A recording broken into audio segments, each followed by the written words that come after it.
देखिए, जिस प्रकार से 3 तारीख तक एमएचए ने भी अपनी ओर से अलग अलग इंस्टीट्यूशन को खोलने की छूट दी है और 3 तारीख के बाद कैसे देश को इस कोरोना की महामारी से बचाया भी जाए, आगे बढ़ाया जाए, उसके ऊपर 9 मुख्यमंत्रियों ने अपने सुझाव रखे। प्रदेश की ओर से भी यही सुझाव रखा गया कि जहाँ बच्चों की शिक्षा एक अहम चीज़ है, वहीं क्योंकि हमारा प्रदेश कॉम्पिटिटिव एग्ज़ाम्स में बड़ा इम्पोर्टेंट रोल प्ले करता है, चाहे वो एनडीए के हों, चाहे मिलिट्री के जॉइंट एग्ज़ाम्स हों, चाहे वो हमारे नीट के एग्ज़ाम्स हों, चाहे सिविल सर्विसेज के एग्ज़ाम्स हों। केंद्र उसके ऊपर भी अपनी रणनीति बनाए। साथ में जैसे यूपीएससी ने एग्जामिनेशन ईयर को सितंबर से शुरू करने की बात करी, सीबीएसई और जो अन्य बोर्ड हैं वो उसके ऊपर अपने विचार करें। और ख़ास तौर पर जो हमारे फार्मर्स हैं, आज उनकी प्रोक्योरमेंट को सरकार लेकर चल रही है और उसको और कैसे इंसेंटिव के तौर पर देकर डिले किया जाए, उसके ऊपर केंद्र से आग्रह किया है। हम उम्मीद रखते हैं कि जीवन सामान्य होगा और उम्मीद करते हैं कि 3 तारीख के बाद जैसे जैसे अब रूरल एरिया को खोला गया है, ग्रीन एरिया को खोला गया है, जो हमारे ऑरेंज एरियाज़ हैं और जो रेड एरियाज़ में भी कंटामिनेटेड जोन के बाहर के एरियाज़ हैं, उसको कैसे खोला जाए, केंद्र उसके ऊपर रणनीति बनाए। इसकी गाइडलाइन कब तक, कोई नई गाइडलाइन दोबारा कब तक आएगी? अभी तो 3 तारीख के अंदर लगभग 7 दिन का समय है और ये बड़े अहम 7 दिन, जिस तरीके से केसेस बढ़े हैं अलग अलग एरियाज़ के अंदर, मुझे लगता है उसकी गंभीरता को हम सबको जानना चाहिए और उसको देखते हुए ही हमें आने की कदम उठाने चाहिए। कुछ राज्यों ने कहा कि लॉकडाउन बढ़ना चाहिए सबको, हरियाणा देखिए, वन साइज के नॉट फिट ऑल की आज सिचुएशन है। हर प्रदेश की अपनी रणनीति है और मुझे लगता है केंद्र भी समझता है। जो राज्य आज जीरो इफेक्टेड हैं, जो राज्य आज नेगेटिव की ओर जा रहे हैं, जिनके प्रदेश के जिले धीरे धीरे ग्रीन जोन में 28 दिन के क्वारंटाइन के बाद कन्वर्ट हो रहे हैं, वहाँ छूट मिलनी चाहिए।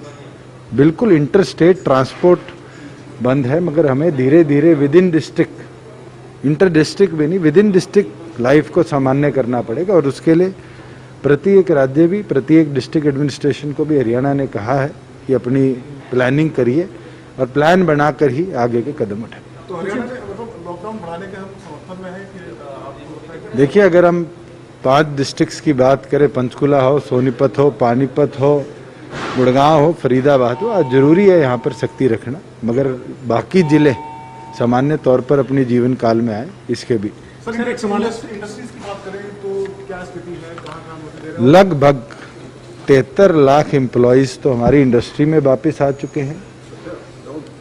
2,17,000 के लगभग ईंट भट्टों पे कर्मचारी वापस आ चुके हैं और जो रूरल एरिया में इंडस्ट्री थी उसको हमने परमिट कर दिया। बिल्कुल इसमें छूट परमिशंस के बाद है। आने वाले दिनों में जो नॉन इफेक्टेड एरियाज हैं उसके अंदर सेल्फ सर्टिफिकेशन पर भी हम इंडस्ट्री को खोलने के ऊपर विचार करें। सर, एक सवाल है कि फूड सप्लाई इंस्पेक्टर ने आत्महत्या की है कुरुक्षेत्र पे, उसने आरोप लगाया है कि उसके डीएफएससी और उसके महकमे के 2 पुलिस अपनी कार्रवाई कर रही है। अगर इस तरह की कोई गतिविधि हुई है तो कार्रवाई पुलिस विभाग ने करनी है। महकमे के पास जिस दिन रिपोर्ट आएगी हम उसके ऊपर सख्त से सख्त कदम।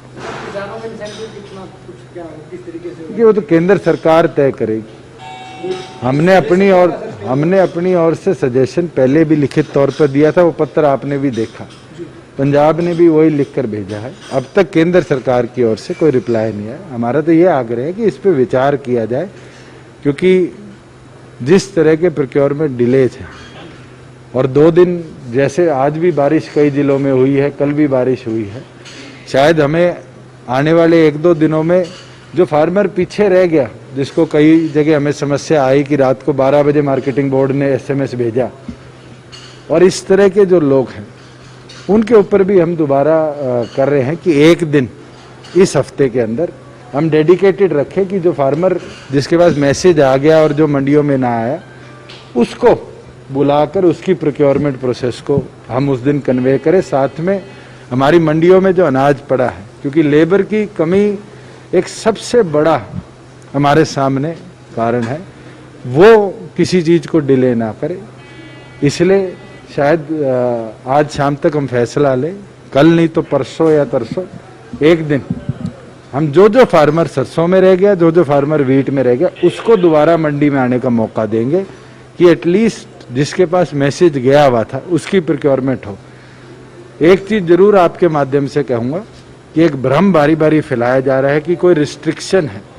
कल भी मेरे पास कई जगह से मैसेज आए कि 200 कुंटल से ज्यादा गेहूं परचेज नहीं हो रही।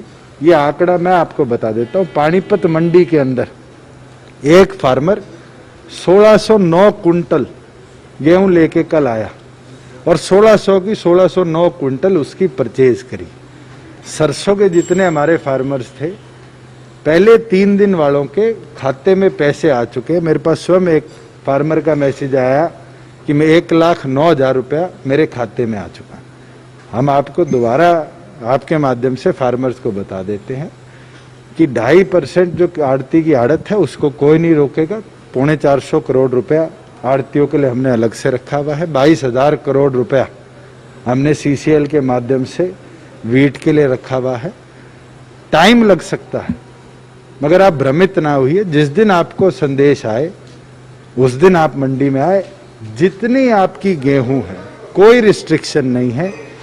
अगर फार्मर की रजिस्ट्रेशन पे एकड़ वाइज वो गेहूं कैलकुलेटिव है, हम एक एक दाना उसका परचेज करेंगे। कोई आर्थिक राहत के लिए भी केंद्र सरकार से हरियाणा ने कहा है कि आर्थिक गतिविधियां रुकी। फाइनेंशियल सपोर्ट के लिए केवल मात्र हरियाणा ही नहीं, पूरे देश का प्रत्येक राज्य केंद्र के ऊपर आंख लगाए बैठा और उम्मीद रखते हैं कि अगले 4-5 दिनों में केंद्र भी इसके ऊपर अपना निर्णय लेगा। प्रधानमंत्री ने भी उस बात को आज बोला है कि फाइनेंस मिनिस्ट्री इसके ऊपर वर्किंग कर रही है। जैसे 1,70,000 करोड़ का पैकेज प्रधानमंत्री ने दिया था, हम उम्मीद करते हैं कि अब प्रधानमंत्री जो हमारी इंडस्ट्री है, जो हमारी MSME है, इसके रिवाइवल के लिए भी फैसले लेंगे।